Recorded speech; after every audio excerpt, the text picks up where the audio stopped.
Good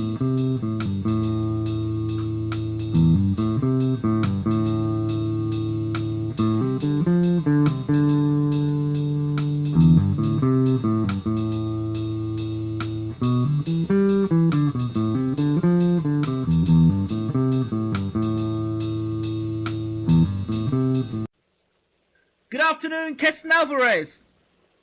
Good afternoon. Thank you so much for talking to Bayloric TV.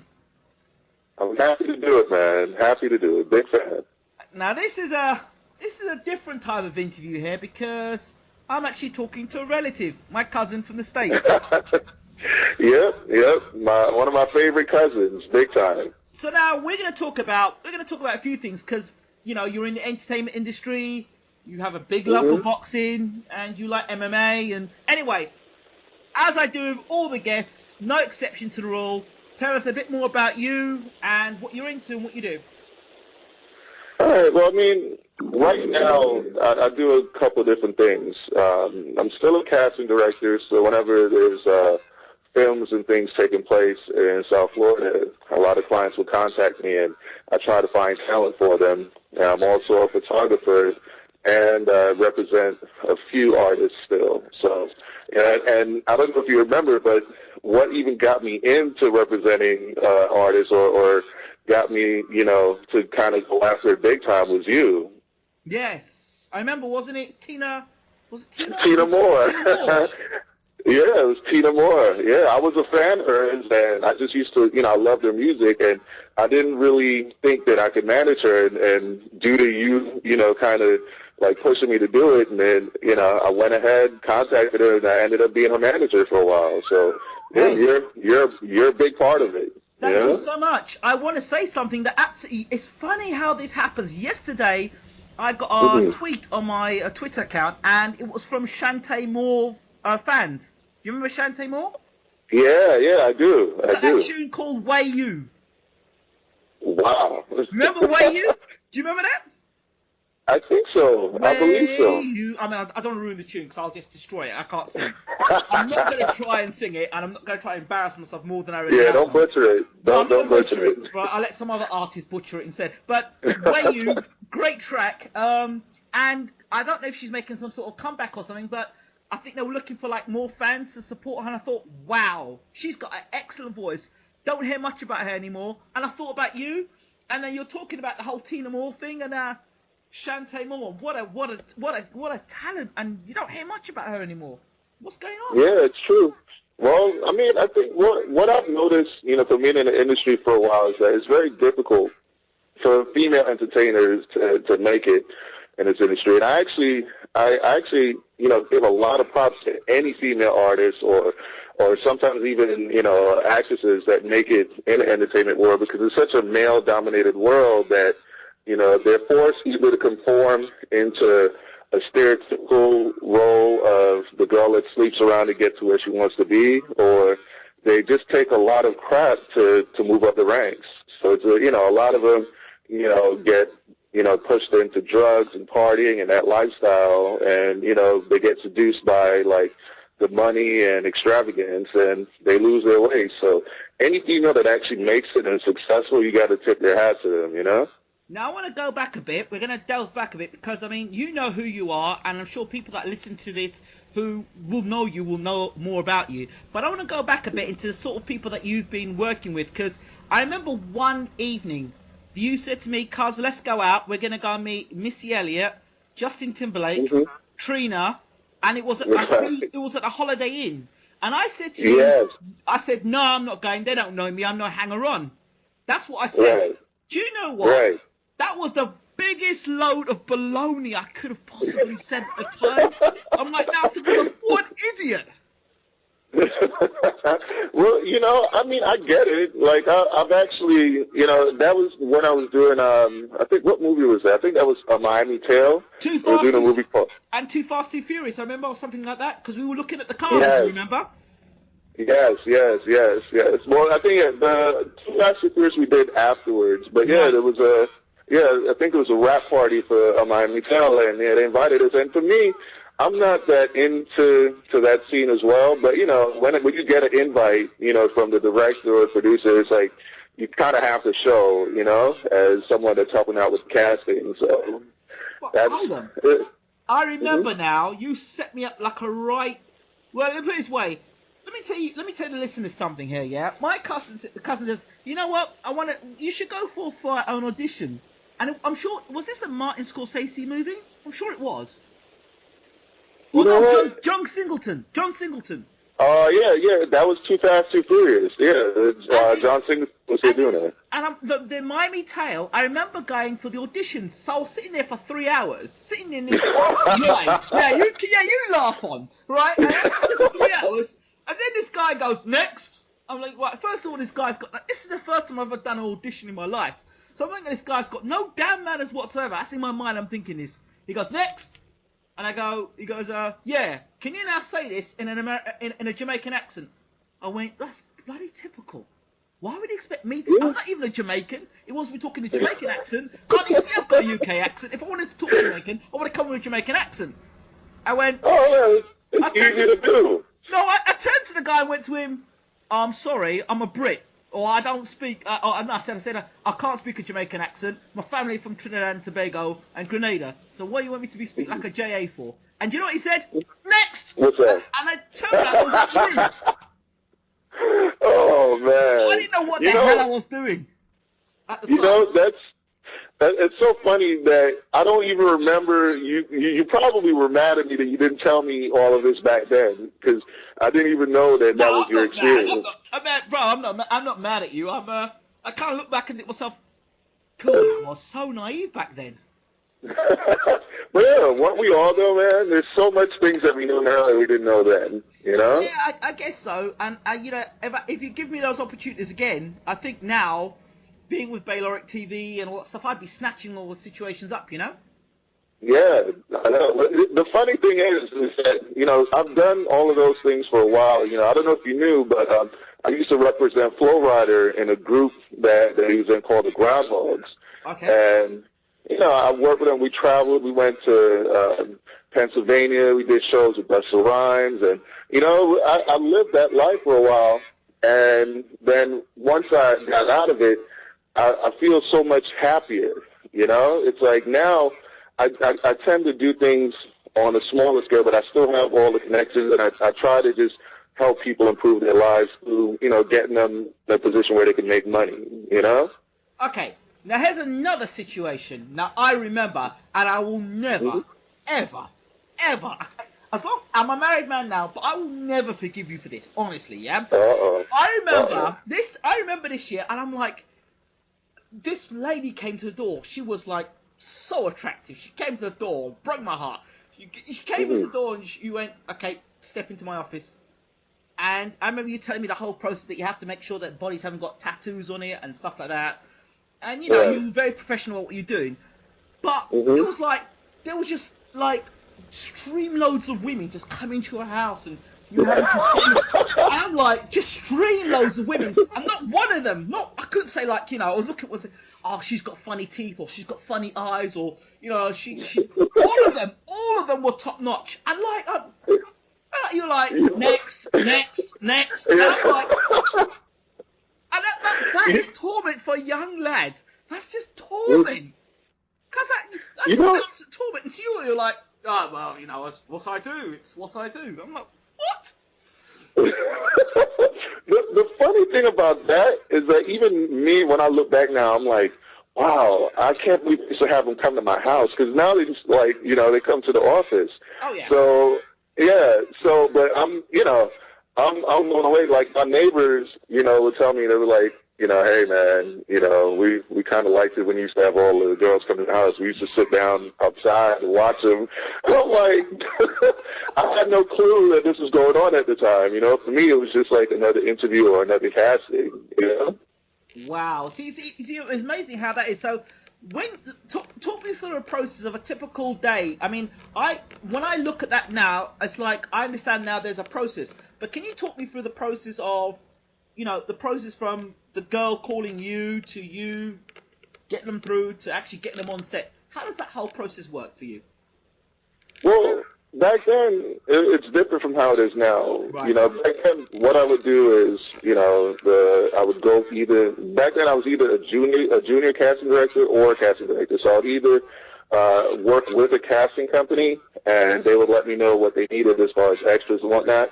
I'll go out and, you know, post something online, and then we'll have them, you know, stop by the house, take their photos, you know, get their measurements, and submit it to the casting company and see what, you know, if they made the cut or not. And then when I was the casting director, we would usually have like a hotel or an area that we would use or we would rent out, and we'd just have them go there, you know. And yeah, it was every gig or every job had its own criteria. So I really just had to find the people that fit what the producers or directors or the casting company was looking for at the time. One of the things I remember as well, one of the key things I remembered was the attitude of some of these divas.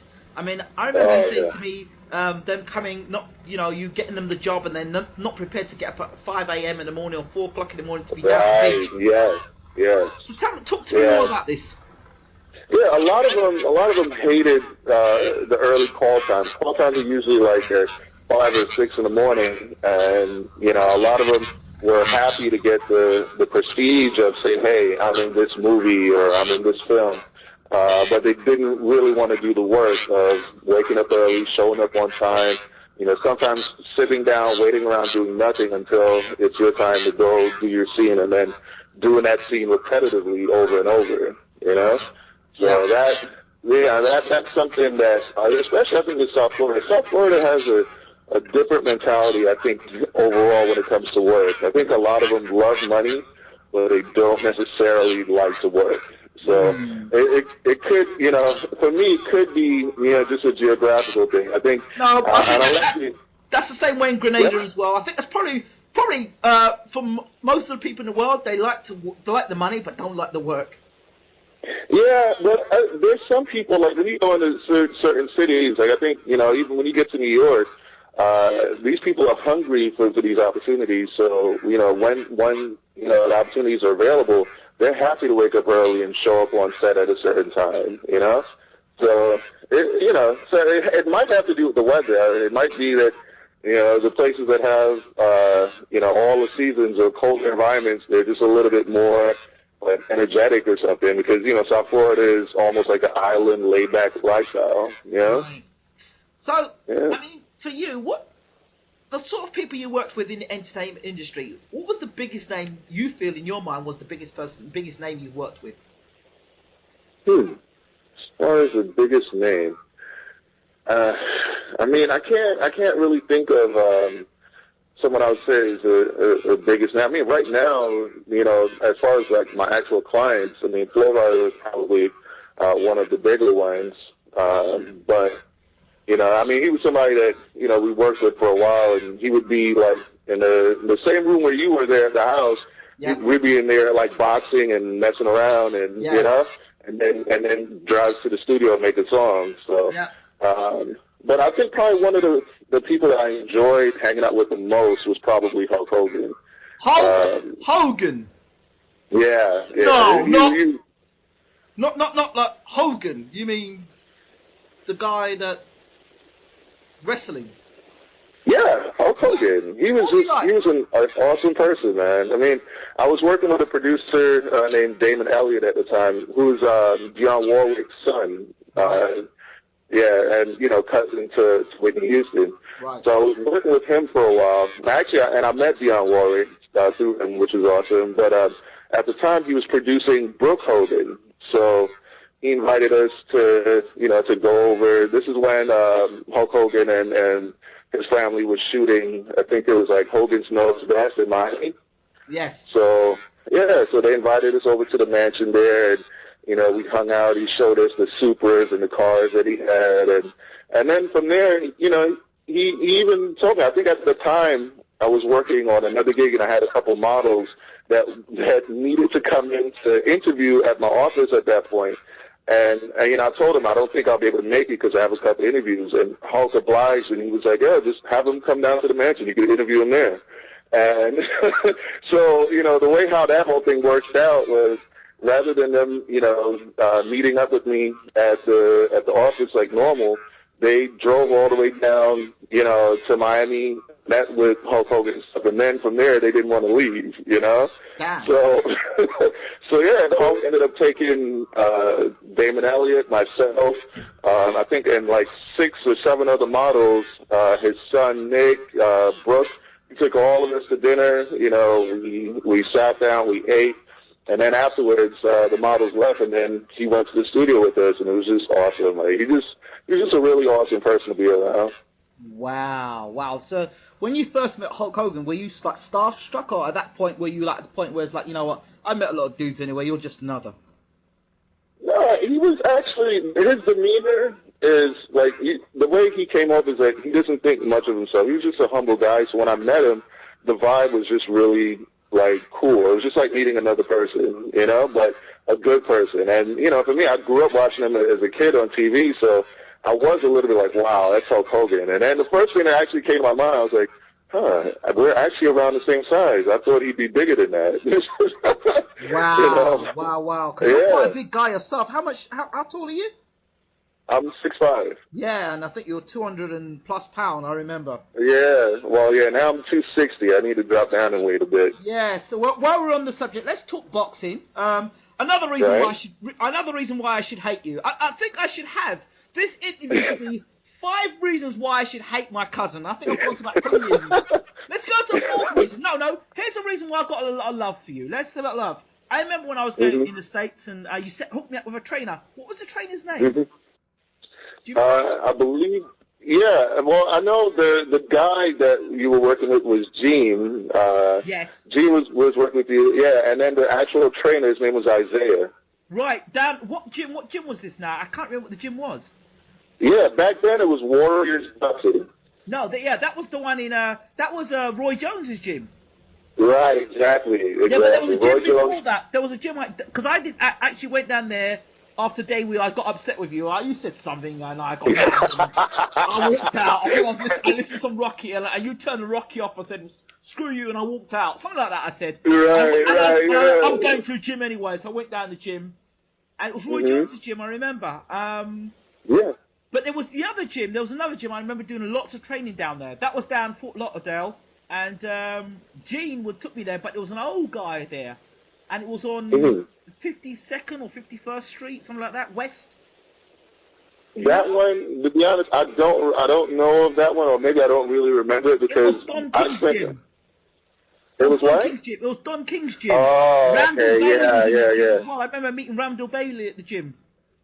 Right. You sure it was Fort Lauderdale? I thought that one was in Miami. Yeah, it was in Miami. Right, yes. I think I went there once, and and then I think like a Don King fighter came in, and everyone had to head out. That was the one. Yes. And yeah. Don King arrived outside with a limousine, it was blacked out. And I just saw the 2 American flags at the front of the car. I was like, Don King, wow. Yeah. I wanted to stick around to see the guy's face, but I didn't get the chance to see that. Yeah, I think you did train at Warriors though, didn't you? I did. Yeah. I did. Yeah. It was the experience in training in America was phenomenal. I've got to thank you so much for that. It was a phenomenal experience and time, and even the sparring sessions we had. Do you remember the sparring sessions? Yeah, I do. Yeah. I remember you being shocked that I was that quick for a heavyweight. Yeah, you were pretty big. Yeah, pretty big and pretty fast. I was shocked. I can't remember what I was like back then. God, that was many years ago. But the other thing, here's the reason why I do really detest you. Here it comes. Right, it's coming now. I got back to England. I think it was a few years later. You took photographs with Roy Jones Jr. That's the first thing that peed me off. Then you took a photograph with the Kiltschkos. That peed me off. And you got a photograph with Shannon Briggs. That peed me off. And then you got a photograph of all the ring card girls. And you were posing. That peed me off. So it was that's 4 reasons already there to pee me off. And it was amazing, though, that you've got these opportunities. Obviously, you're a big fan of boxing. So talk to me more about it. Well, At the time, actually, I think right after you left, I actually considered going forward because I had a couple different sparring sessions with people that told me that, I was actually quite good. So Right. I said, all right, let me give it a shot. And I think my last, sparring session, I threw out my rotator cuff again. And that was like, okay, that's God giving me a sign. Let me do something else. And then one of the guys that were there, just came up to me and was like, hey, man, you're an awesome person, good fighter. How would you like an opportunity to showcase some of the models you work with at one of our fights? And I was like, yeah, sure, no big deal, So I went ahead with it, called up a couple of the models that I had around me at the time, and we did our first fight. I think it was at the Coconut Creek Casino. Wow. And, yeah, we did it, went off well, and from there, they, basically just offered me the opportunity for, it was like the next, 5 or 6 years, I just would supply all the models for all the fights at that casino as well as the Hard Rock Casino. And, I ended up becoming popular to the people there because there's avid fight fans that would come along. So a lot of times, I felt overwhelmed that people actually knew this. Hey, that's the guy with the ring car girls, and, and a lot of the celebrities would seek me out at times. Like I had Mike Tyson come up to me. He was like, hey, this party, after the party, you want to come? I was like, I don't know. I think at the time I was in a relationship, so I really couldn't, Yeah. And because I know, he really wanted to party, and I just couldn't. And, I had, I think Shannon Briggs, Yes. I trained with Michael Moore. Michael Moore was actually one of the people that, that helped me out. That I met him first at a fight like that, and eventually he came back to a gym that we were working out of called the Heavyweight Factory. Right. So, I got a chance to work with, some of the greats. Like, I've taken photos and had photos taken of with Michael Moore, Shannon Briggs, Mike Tyson, the Kiltschkos. I've actually, had a couple of them over at the house. They even had, what's his name? The guy that actually knocked out Roy Jones the second time. It was bad. Palmer. Glenn Johnson. Glenn Johnson. Yeah. I actually had Glenn Johnson come over to my house for a shoot at one point. So, for somebody that's a fight fan, it was like living the dream for a bit there. And I'm still good friends with a lot of them. I still have Shannon Briggs' number on my phone. I still have Glenn Johnson or Michael Moore. And, I could call them up if need be. But, it's like I don't really have anything to say to them unless they want to train or something. Wow, that's a fantastic fit there. I mean, boxing fans would love that. What was Mike Tyson like? He was really, really nice and very, I would say, honest. Like, he spoke his mind, all the time. I didn't get the vibe like he pulled any punches, because I even remember how he brought up, us hanging out. Because, in the middle of a fight, and then, he came up to me. He was like, hey, I'm going to try to do it in my Tyson voice. He's like, hey. I'm a great fighter. he's like, what are you doing after the fight? Let's go hang out. I was like, well, I don't think I can, Mike. I'm in one of those relationships where that's kind of frowned down upon. But maybe the next time, I said, maybe the next time you're in town, we can set up something. He's like, nigga, I'm in town now. That was exactly what he said, Yeah. And I was like, sorry, Mike. And I told him, I was like, but, I'm a huge fan. He's like, all right, man, all right. And that was pretty much the end of it, Wow.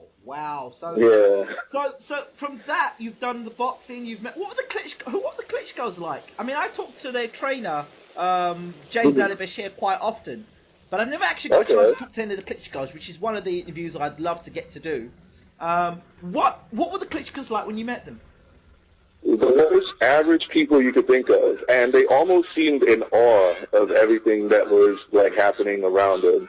Because the first time I met them was the first time that they came into the Heavyweight Factory, and I guess they were looking at that.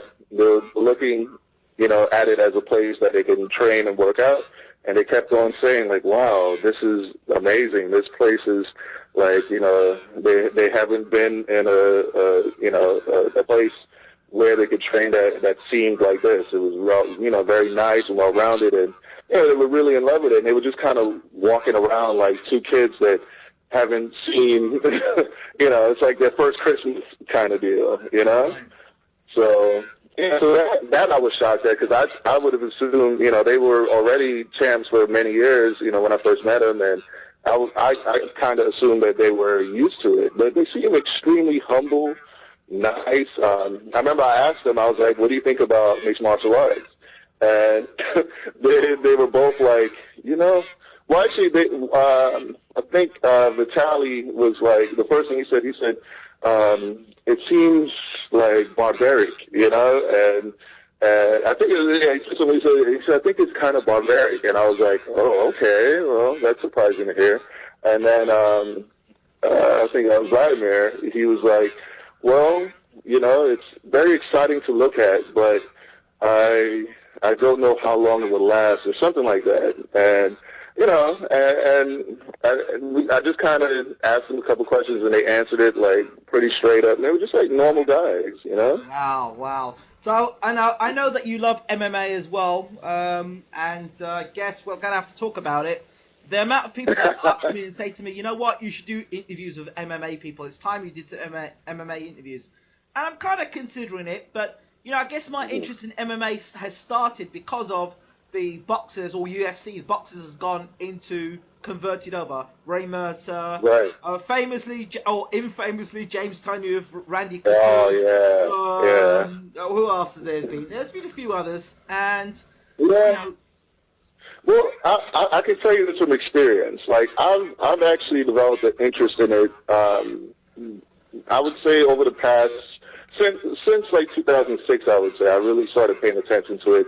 And it was mainly because it was exciting to watch. You know, at the time, there wasn't that many fights happening that, you know, piqued my interest. And now there is. Now boxing, I believe, is amazing, and it's getting better. You know, but you know, at the time, it was just something because I was bored. They had it free on Spike TV at the time, and I was just watching it to see what it was. And now, you know, I have a whole new respect for it because actually I went into, I think it was Shannon Briggs' gym. I think it's like the KO gym or KO Fitness or something. Right. And they had an instructor over there that he was a wrestling coach, and he also trained, he was like an MMA trainer. Right. So, you know, I walk up to him. You know, I've boxed for years, and I've trained with some, like, amazing people, so I figured that, you know, it'd be a walk in the park, you know? Hey, it's not. And, yeah, well, the guy, you know, and the guy's like heavily muscled. Like there's like muscles on top of muscles, and I'm thinking to myself, oh, he's gonna be tired in no time. So let me go do like, you know, like 3 rounds of him to see how well I hold up with this whole MMA thing. The first round, huh? Bad move. well, you know, I didn't realize that till a little bit later. You know, the first round, you know, he tells me we're going to work on stand-up. And I was like, all right. And we stood up, and he threw a kick at me. I avoided it easily, you know. And then I kept sticking a jab in his face. And literally there was nothing that he can do. He couldn't touch me the first round. And then second round, he was like, all right, pretty good. You're very good at your stand-up. Let's see how your takedown defense is. And I was like, all right, no worries. And, you know, I'm standing there very confident because I'm thinking to myself, oh, God, this guy is, you know, he doesn't know who he's dealing with here. You know, this guy is you know, out of his range. Yep. And I'm looking at him, and he gets a little bit close like how he did in the first round. Yep. And I threw a jab, just a lazy jab to kind of feel him out, and he slipped it. So I stepped back. Yeah, so I stepped back, getting ready to reposition myself. And next thing you know, the experience was I was looking at him, and then my eyes started going back, and I'm looking up, and next thing you know, I'm on my back. And I didn't understand. It was such a weird and foreign feeling to me that, you know, I'm standing up in a boxing position, and now I'm laying out on my back, and I'm like, how did I get there this, you know? Yeah. Go ahead. What's that? I had a similar experience. I was at an event in a place called Gravesend in England, and I was actually, it was a cricket thing. I was just a cricket event I was promoting, and there was this guy they were hitting pads at the MMA guys. I said, you know what? I'll have a look at that. So when I passed, he said, all right, let's have a look at it. He said, oh, you got good hand speed, good movement. He says, all right, let's have a round of sparring. So I'm all geared up and ready to go. And as you do, you pop in the jab, you're doing all the stuff you do, you're moving around, and the guys move. And the next minute, I'm finding myself on the deck. No punches landing. I'm on the deck. And the next minute, he's choke holding me. I'm like, what? I mean, I'm fortunate that, you know, I recovered a little bit quickly, so he wasn't able to like use any jiu-jitsu moves on me or anything, but he got me down so easily. Like I ended up getting tired just trying to get back up every time. And he took me down with ease. Yeah, make you use your energy against you. Yes, exactly. Smart And stuff. it was a whole new thing for me. Yeah, a lot of these boxers who want to go to MMA and UFC, not a good idea. Listen, the best thing they can do is hope to stay on their feet and land a big punch. That's the only chance they've got. Yeah. If they don't land that big punch, they're in trouble, because once they hit the deck, it is over. I don't care how much of a street fighter you are. One thing, don't you forget, these guys are experienced at getting on top of you real quickly and closing the show. Just like our boxer is. If a boxer's got you hurt, their job, most boxers got killer instinct, they've got the opportunity to close the show quickly. With these MMA and UFC guys, once they get you on the deck, bam, that's their show. They clean you out. Oh, yes. Well, I like I said, I learned that the hard way. You know, I mean, it was helpful towards the end. He showed me how to block the takedown, and, you know, how to, like spread my hips and like back up a little bit, and you know, so I worked on it, and it helped out a little bit, but it really gave me like a whole new respect of what they do. Like, it's not easy, and you know, you definitely have to respect it because they're really good at it. So let's talk about a little bit more about MMA. There was one fight that was proposed to happen. It was Anderson Silva versus Roy Jones Jr. And we know that Anderson Silva, I think he got knocked out, did he not? Well, he didn't end up fighting, and Anderson didn't end up fighting Roy Jones because he got in his first fight, he got knocked out. Well, not his first fight, his first defeat in many years, he lost to Chris Weidman via knockout. And it was just because I think he took it lightly, and he was playing around, and, you know, he was toying with him, and he got caught, you know? Okay. And the rematch? Yeah. The rematch, I felt like it was going to be a much better fight. I felt like Anderson took him seriously. It looked like he trained extra hard for it. And, you know, it was kind of like the same type of match in the first round, except that I think every Anderson's first round, he tends to kind of figure out what you're doing, you know, and time you. Sort of like how Roy Jones used to do back in the day. Like, he would kind of time you, get the timing down, and then second round, he'll explode and do his thing. And, you know, unfortunately, you know, the second round, he went in there and, you know, gave like a massive like leg kick to the dude and broke his shin on the guy's knee. Yeah, so, you know, it was a tough thing to watch because I felt the momentum changing. Like, Anderson was getting ready to reclaim the crown and do his thing, but, you know, he ended up breaking his leg. And, you know, now it looks like he's healed up and he's doing better, but who knows if he can actually really recuperate after something like that, you know? I know you were talking to me about, I said there's some big fights this weekend. I said Klitschko's fight in Lipai is a big fight. And your reply was, yeah, I'm looking forward to the big fight this weekend. I said, what's that? Oh, it's MMA. It's John Jones? John Jones. Yes. John Jones versus Glover Teixeira. I mean, I actually, it's just, you know, there's a difference. Like, I think if the Klitschkos are fighting, it's almost like assumed that they're going to win. I don't see anybody really in the heavyweight department that can give them much trouble, even with their age. You know, because, you know, when you're a heavyweight, you know, the age thing doesn't matter as much. You know, like it's not like it's a speed contest. You know, so I believe like the Klitschkos are going to dominate until they decide they don't want to anymore, or until someone amazing, you know, an amazing heavyweight comes along, which I haven't really seen yet. So there's not that much intrigue for me in certain fights. So it's Floyd Mayweather or my boy Peter Quillen, Peter Kid Chocolate. You know, he's somebody whoa. Slow down, slow down. Slow right down. Floyd Mayweather and Peter Quillen. How can you put them in the same breath, bro? Well, the reason why I know Peter Quillen, I've actually I met him a couple years back, and I was actually trying to get him to work with us at our gym, and I tried to get I guess the promoter that I was friends with to manage him and take him on, but it didn't work out. But I've watched a lot of his fights, and the guy is a beast. I mean, he still has some learning to do, but I think he's an exciting fighter to watch, and he's amazing. He's a good fighter. I think he looks very vulnerable. I look at him all the time. He always looks a vulnerable fighter. He always looks one punch away from a knockout, being knocked out. Yes. Very vulnerable. Yes, I would agree, but like I said, I guess I'm a little bit biased because he is a friend. So, the thing that I admire about him is that he has great heart and he has amazing punching power. The dude punches hard. But there's a man lurking in a division called GGG, and I just finished talking to his trainer, and that guy is very dangerous. Yes. Well, I mean, there's a lot of really good fighters out there, but there's few that actually, to me, that bring out excitement. I think a Peter Quillen fight is exciting mainly because, like you said, he does look vulnerable. It's always that chance that somebody can get him, because I feel like he has to tighten up his defense a little bit better. That's the one. He gets caught. He's getting caught by guys who are pretty inferior and blown up.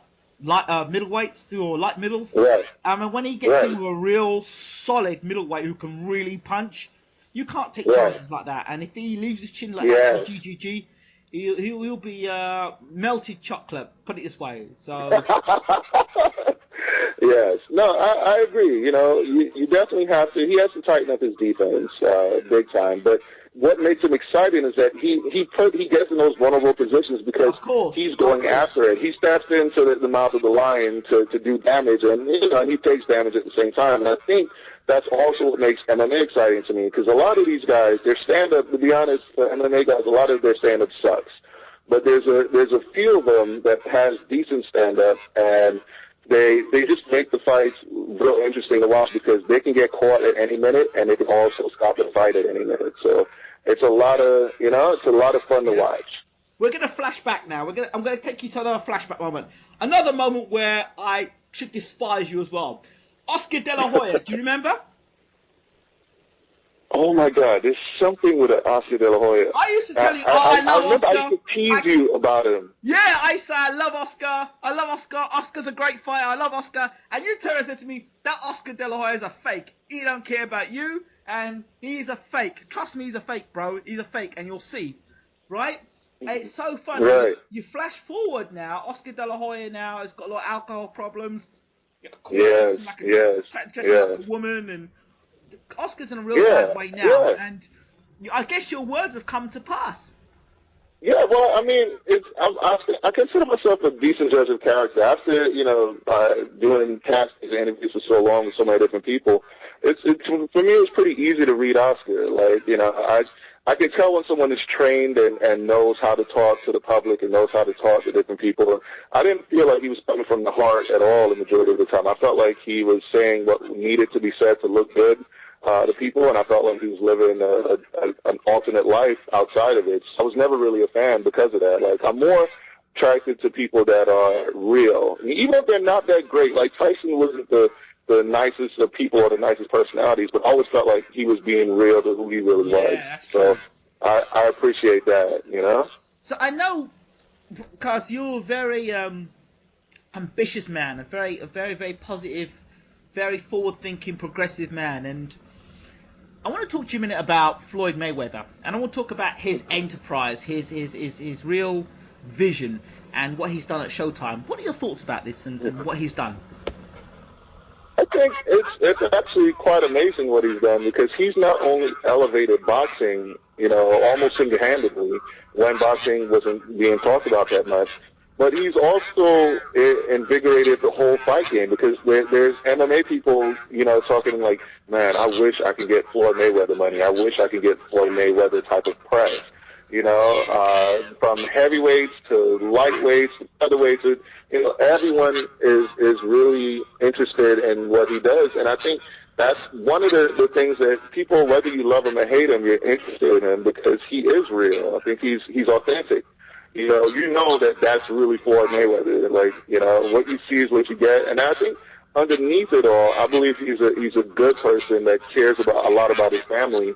But he's also a product of his environment. Just like one of the reasons why I like Tupac. Like, Tupac had a good heart, and he had a lot of good things in him. But the bad things that were there was, due to him being a product of the environment that he grew up in and what he saw his whole life. I see the same thing with Floyd. If Floyd grew up in a nicer environment with nicer people that treated him differently, I'm sure he would have a much more pleasant personality. Would he be the same fighter though? That's the thing. He probably wouldn't be. He probably wouldn't be, because I think you kind of need to be honed in the dregs of society to have that fighter's heart where you want to prove a point, And most people, I think, when you grow up in a nicer, softer neighborhood, you don't necessarily have a point to prove, Yeah, that's absolutely true. Absolutely true. So let's talk about what you're doing now. Are you? I know that then you Ashaman Management. Is that still the case, or? Well, it's Ashaman Entertainment now, because we also, before it was strictly management and a little bit of casting, and now we do a lot of photography. We'll host events every now and then. And I've actually even teamed up with a buddy of mine that runs a webcam company, and I do basically I hire all the models for that as well. So, any young lady that's 18 or older that isn't interested in being a dancer in a club, or they don't want to do anything too crazy and they'd rather work from home, then my company, we hire them. We go through all the paperwork to get them hired. And we allow them to work from home, and some of these girls make I'd say $2,000 to $3,000 a week. So yeah, so yeah, we do a little bit of everything, but for the most part, I also work with a company called CR3 Performance. They're basically they tune cars, and they do a lot of track racing and stuff like that. So I try to help out anyone that's I see they have something good there first, so I'll try to help make it a little bit better. It's kind of like what you did for me, where you saw I had an interest in something, and I probably wasn't going as hard as I could have, and you gave me the right motivation and kind of nudged me in the right direction, the way I was able to take it and do it a little bit bigger and better. Yeah, all the hate I have for you is real love and admiration. You know that, don't you? Well, now I do.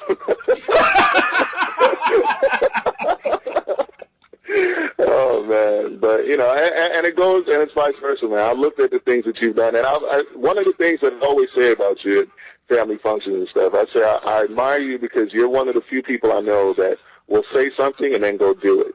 A lot of people would talk and then they don't really do it. But you've always been that guy. You'll say it and then next thing you know, you're doing it. So I think that's you're definitely an inspiration to me. Absolutely, vice versa. Because there's at this minute here, there are probably people listening going, "Ah," and there are other haters going, "Listen, them two idiots," I mean, well, you know what, though? You're not really doing it right unless you have haters. When you're doing something good, there's got to be haters. So that just lets you know that you're doing something right. So what you're basically saying, that after this video gets uploaded and you get 22 dislikes and no likes, is that a positive? Yeah, big time. Means I'm doing something right,